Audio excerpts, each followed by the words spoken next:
All right, we got a live broadcast right here on the Ted Nugent Spirit Campfire, where the physics of spirituality is constantly erect, cocked, locked, and ready to rock the Glock around the clock, Dr. Spock. Look, I got some heathens. I've been talking to their parole officers lately, so I got Bob Robb and Dan Schmidt out of the can for a little while, and Dan came here to shoot a morsel, and I'm going to sit right here.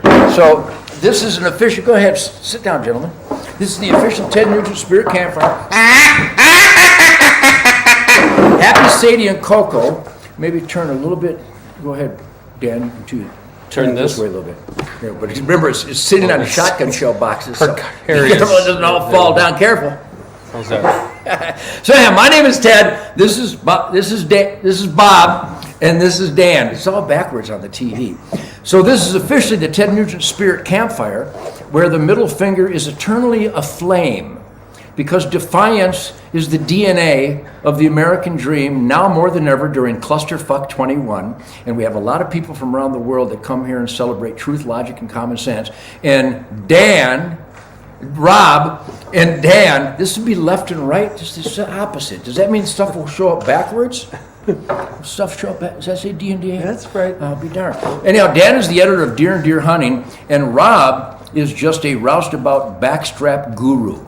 And I'm a guitar player. Let's talk about the guitar player. So, gentlemen, are you okay after hearing some of the new songs on the new record? Are you okay? It was a religious experience. It really You was. brought that up.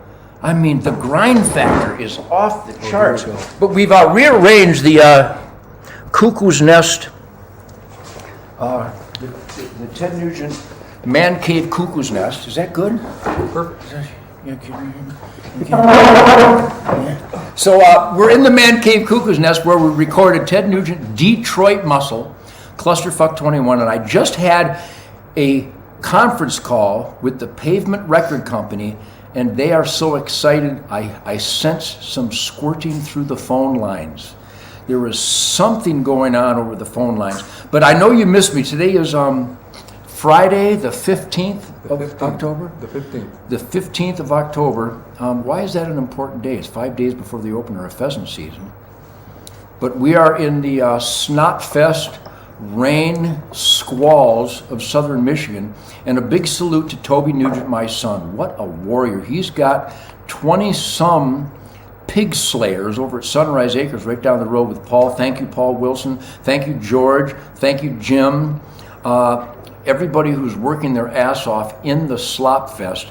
And we're going to join those guys tomorrow, and you will witness what you've always celebrated in your life, the definitive, ultimate, perfect shit kicker gathering of hunting families.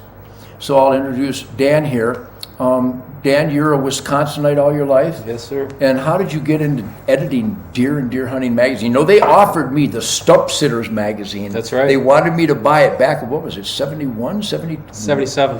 Yeah, a long time ago. And You're at the peak. I always read the magazine because I'm a stump sitter. The reason to stump sitter, we have a lot of non-hunters that come out here because they want to learn about the spirit of the wild. We're stump sitters. Traditionally, when you go deer hunting, you find a stump and you think you're in a good deer area, so you just sit down. And then it's metastasized over the years to the point where people go, you know, I didn't see any deer this year. Because you're on the same stump you sat in 1959. You got to adapt. Is there essence to that statement? There's essence to that statement. Tell them what you think. It's called the changing of the forest, obviously, Yes. for that. But yeah, you gotta change things up. You gotta be diverse. You got to. Our motto now: Scout, Manage, Hunt.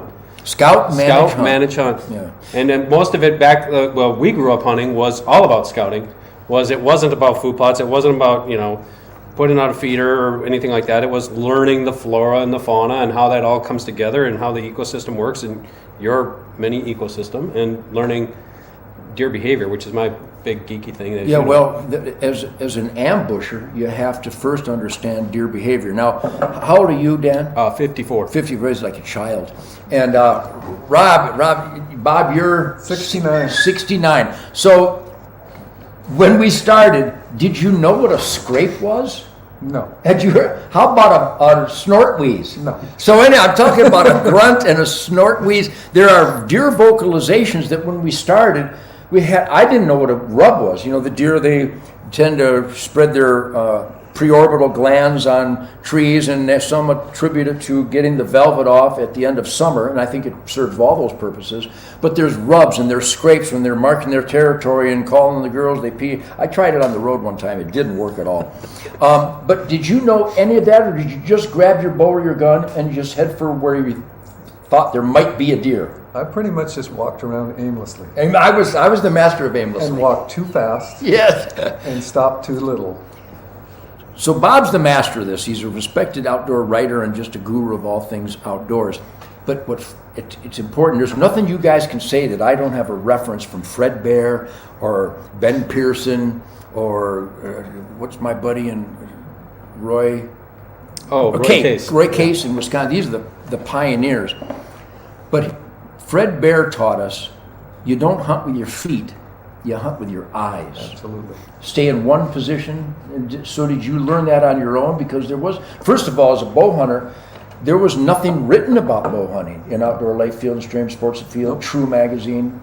Nothing. So trial and error. Trial and error, and fortunately I had an old mentor who taught me to sit on your ass in glass. Yes. That's the key. And quit running around like a maniac and quit scaring stuff. Yeah, I think, boy, I was good at that. Oh my God. I mean, if I wasn't seeing deer, I would shoot at chickadees. And then I took that to another level, chasing girls, but that's another story. Yes, indeed. That's when you learn to scrape. That's when I was in the scrapes and rubs. But So Dan had asked me earlier on as we were videoing a Q&A about the biggest threat to the future of hunting, and I wouldn't even use the word threat at this point. I think there's some, maybe it would fall under the category of threat, but I believe that the vast majority of non-hunting public, not just America, but I find it in England, I find it over in Germany.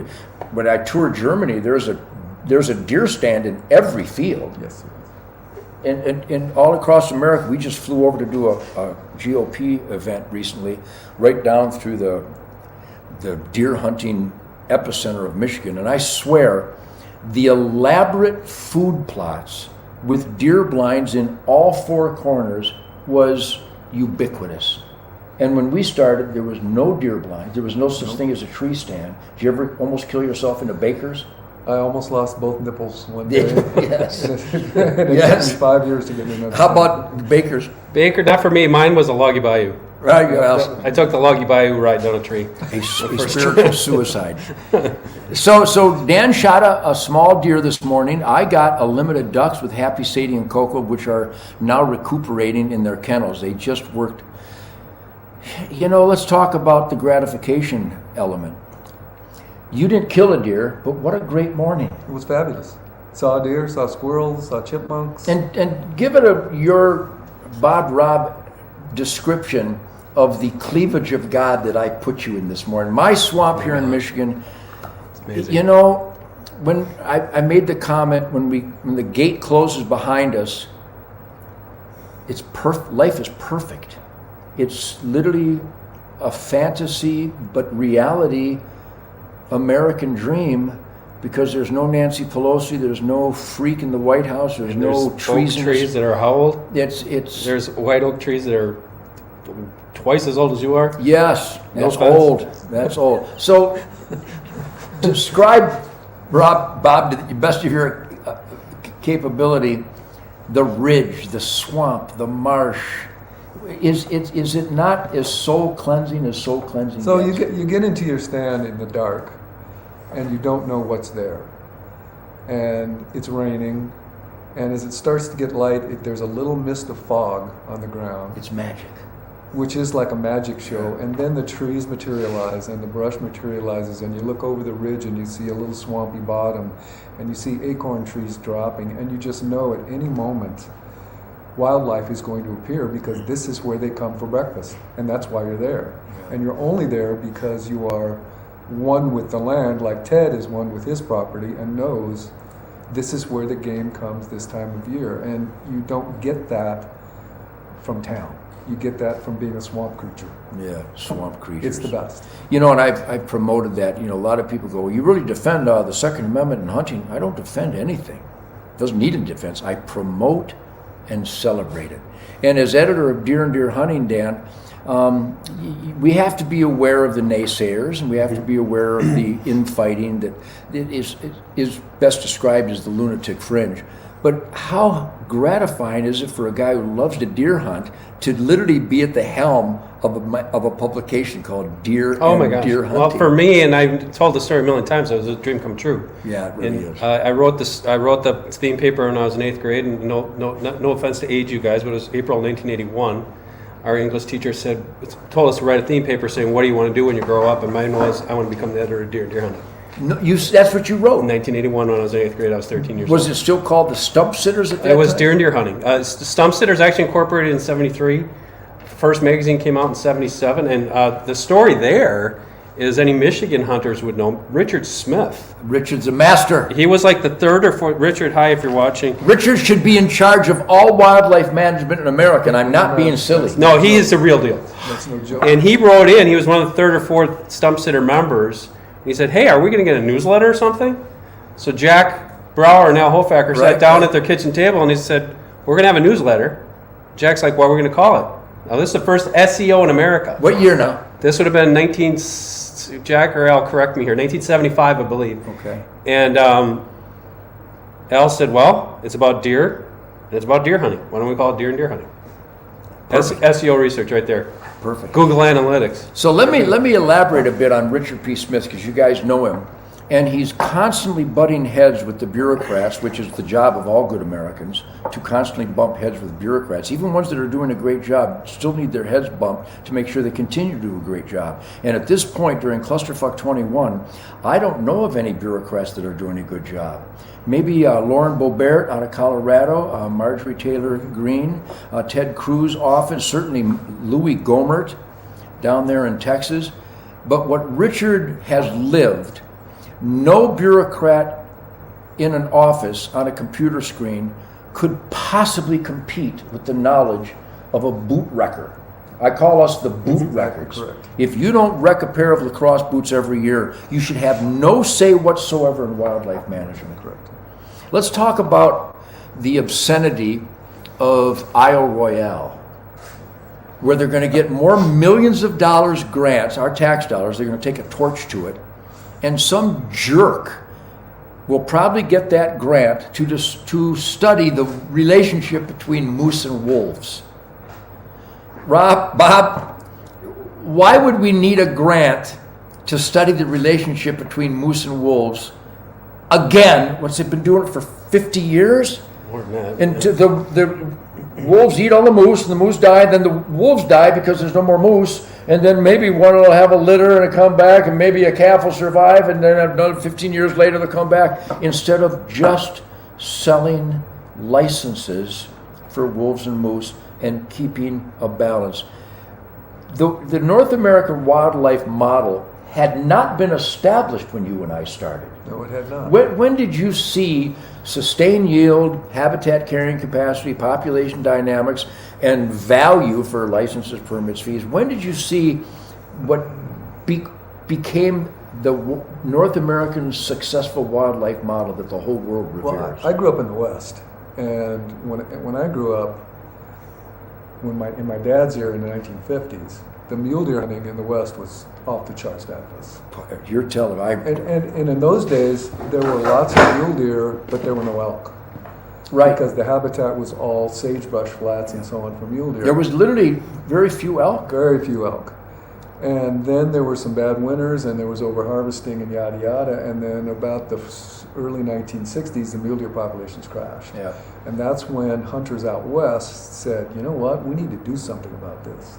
At the same time, I remember my first elk hunt in 1976, horsebacking 20 miles into the Selway Wilderness in Idaho with a rifle to bugle elk. And back then you could hunt elk during a rut, and when they stopped it, the bull to cow ratio was 4 to 100. When they finally figured out we were killing them all. Yeah. So then the light bulbs started going on, and we need to control harvest. How do we do it? Habitat management, what do we do? It started coming to everyone's. Was that the impetus of the Rocky Mountain Elk Foundation? Elk Foundation, my Elk Foundation number is 438. Good for you. I was one of the first. And they started in the early 1980s. So jettison to 2021, there's more elk out there today than there's been in over 150 years, maybe ever. Unbelievable amounts of elk. In fact, too many in many instances. Well Wow. over 1 million elk now. Yeah. Well over 1 million. So hunting not only does not endanger wildlife, it ensures a healthy, thriving wildlife. There are more. I think the peak whitetail population was probably 12 years ago, 13 years ago, because we started realizing that there's too many windshields being broken by rampant whitetails, and so we've increased the doe harvest. But there are still, how about, let's jump to that one. There are still guys that won't shoot does. Good. Leave them for me. And I love But to what do shoot you does. think? It's What causes them to cling to the denial that you can manage a deer herd without shooting females? What? Yeah, just too old-fashioned in a rut? Well, there's two camps. There's the old-fashioned camp, and actually a lot of younger people, I put myself in that category, all those old guys, you know, they didn't know what they're doing. They knew what they were doing because they didn't have deer herds. Yeah. I mean, when my parents came out of the Depression, there weren't deer, there weren't whitetails. Right. There certainly weren't 1.3 million whitetails in my state, or Michigan, or any place. And so there was that, you don't kill the doe. And you know, old farmers said you don't kill the doe because if you take a cow out of the barn, pretty soon you don't have a farm anymore. Yeah. Today, I think there's another segment where people are selfish. In the fact that they don't want to kill does because they want deer on their land, but they don't want anybody on their land. And there's it's kind of like trying to hang on to what they have. Well, the neighbors see are a lot of deer. they want to see a lot of deer. The neighbors will kill those does. Well, you can't take that attitude. But at the same hand, and we all fault game departments, and some game departments have better strategies than others. But like Wisconsin, I'll use it as an example. You know, they gutted 500 people out of their agency. They don't have a lot of managers, so what they do, they're just giving out doe tags. So you got to be smart about it. You can't sit there and I'm going to go kill 15 does off of 40 acres. You know, that's where I always say, learn, scout, manage, hunt. Manage, learn how many deer you should have on that land. And there's a lot of people right here that are making comments. They get it. They know how to do it. Sure. You know, they've been listening to you. They've been listening to Bob. They've been reading Deer and Deer Hunting for all these years. Yeah. They're learning it. But some people don't. And then some people, like I said, people are inherently greedy, and that's American way. That's fine. But at the same time, you have to understand it's not just about you. It's got to be about it's got to be about the population. And the manifestation of that denial, not harvesting an adequate number of females, is glaringly obvious in Texas, where some of these gals, some of these wives, they want a lot of wildlife, so they high fence their property, and they got some deer on there, but they don't allow hunting. In a short 2 or 3 years, there's not a blade of grass, and all you see is gaunt, ribbed, feeble, hip-bone deer, and that's a manifestation of a cultural abandonment of a relationship with the ground, farming, ranching, moving into the cities, and they just don't realize that it's not a cartoon, it's not a TV show, it's not Discovery, that if you don't harvest an adequate number of animals, that's just cruel. And look at our forests. Now that's a perfect example, a microcosm example. In Texas, you're high fence, eating all the grass. Up here, in these woods, not your woods, other people's woods, what do you have? You have bush honeysuckle, you have barberry, you've got all these invasive species because people left those populations too high. Yeah. They didn't bring them down, and now you've got all invasive species in your understory of your forest, which hurts everything. So it's not, like I said, it's not just about you, it's got to be about the bigger picture. Well, I'm glad to share a camp with you guys. We got a bunch of guys down the road at Sunrise Acres that are killing hogs and goats and rams and having a great time. And it really is nasty, nasty weather. But I appreciate everybody's support on the Spirit Wild Campfire. Remember, you can go to tednugent.com and get, I think we're selling middle fingers that are already lit on fire this week. You Bobby need one of those. No, he doesn't need one. He had a bumper crop of middle fingers this year. But I also want to encourage you to go to mypillow.com because Mike Lindell supports the Ted Nugent Spirit Campfire. And there's nothing like a sucker punch to the treasonous American-hating punks on the left than to benefit Mike Lindell because he's a great American, he's a brave man, he's an entrepreneur, he's in the asset column of rugged individualism, life, liberty, and pursuit of happiness. So go to mypillow.com and insert the code SPIRIT and just buy a bunch of his stuff. Somebody's graduating, somebody's getting married, somebody's having an anniversary, somebody's having a bar mitzvah, somebody's retiring, somebody you love, buy him a mypillow.com slipper. Just buy him some stuff. Because I'm telling you, you see the G-forces on Nancy Pelosi's face? That's not just because she's the spawn of the devil, but it's because you buy stuff from mypillow.com and type in the code SPIRIT, and it causes liberals much anguish. It hurts them. So let's hurt a liberal today and cause them much pain and suffering by going to mypillow.com and type in the code SPIRIT and just buy a bunch of Mike Lindell stuff. So good sharing a campfire with you guys. I appreciate it. Rob, great having you here in Michigan. Michigan still is wall to wall, working hard, playing hard, shit kickers. It was the greatest hunting state in the nation until the hash bashers. There's an annual hash bash in Ann Arbor. And somehow the hash bashers became terminally comfortably numb, and now they run the state. So Michigan is now listed when you talk about the worst states in the nation. You list California, New Jersey, New York, Maryland, Massachusetts, Connecticut, Illinois, and Michigan. It's heartbreaking. But I know the best Americans live in Michigan. I know you're here. You've got to become more engaged. You've got to be a voting force, a we the people constitutional force to reckon with. Please visit hunternation.org. It's not just about wildlife management and recreation and sport and backstraps.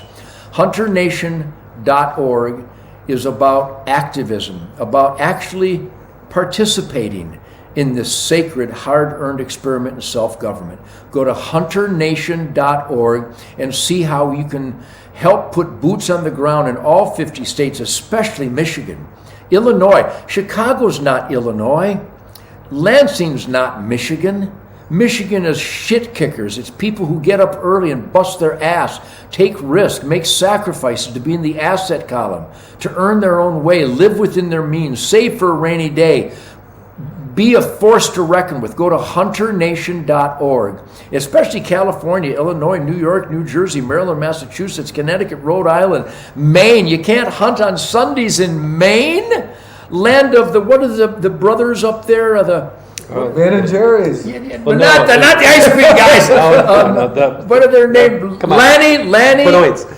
The Benoit family wearing the green and black plaid, right? Yep.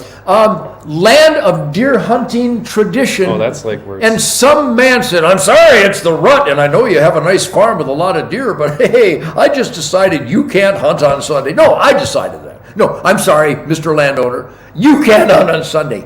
Right there. Perch. You son of perch and spin.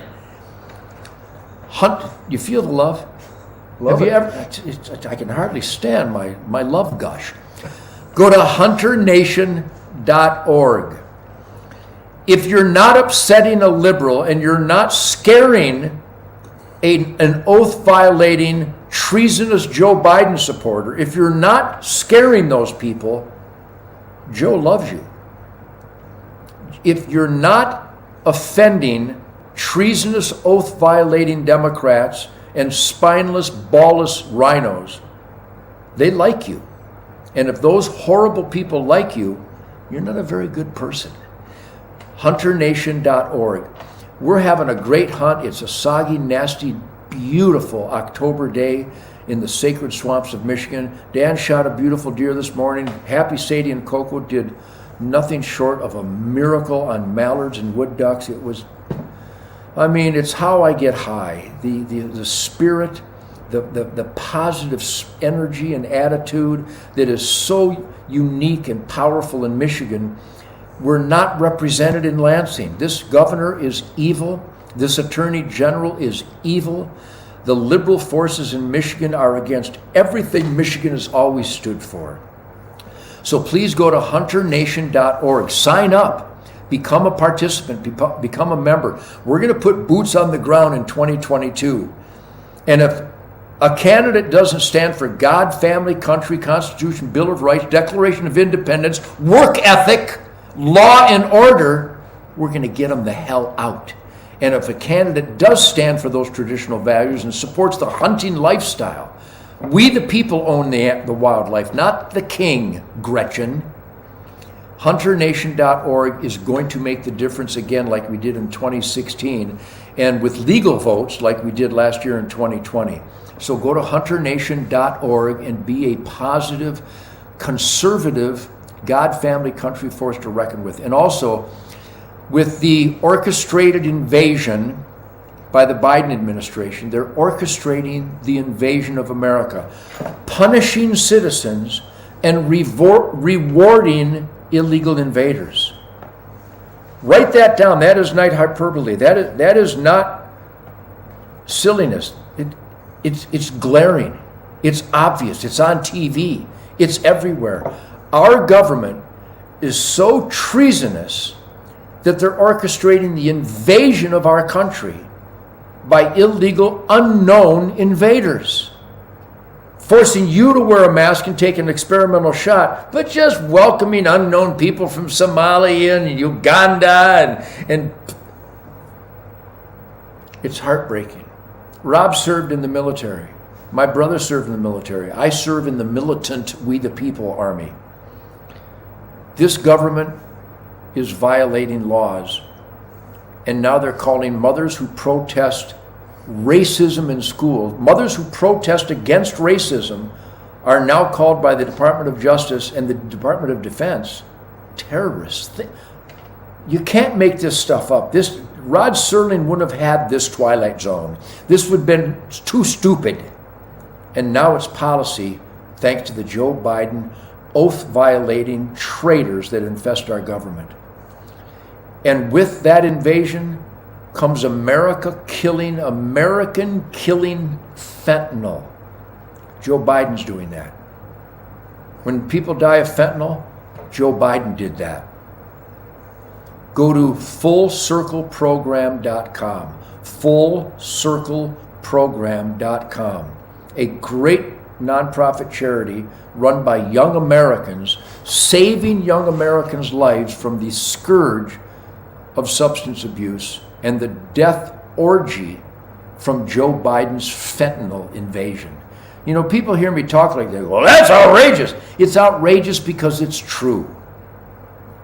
The weatherman didn't tear your barn down because he said a tornado was coming. It was the tornado. I'm merely the weatherman. Joe Biden is the tornado, and he's destroying the barn of America. FullCircleProgram.com and HunterNation.org. Dan, Bob, it's early. We'll see if Happy, Sadie, and Coco are still alive, and I'll see you all here again on the Ted Nugent Spirit Campfire. But remember, if you're not pissing off an asshole, you're an asshole. You feel the love. God bless you all. I'm going to shut this down, and I'll see you guys here ASAP in between gut piles and tired dogs. Speaking of tired dogs, have you met Dan and Bob? Cool. All right, I'll go like this, and I'll see you guys later. I'll play the guitar later for you guys. How do I get out of here? Oh, end broadcast. I don't end it, just temporarily.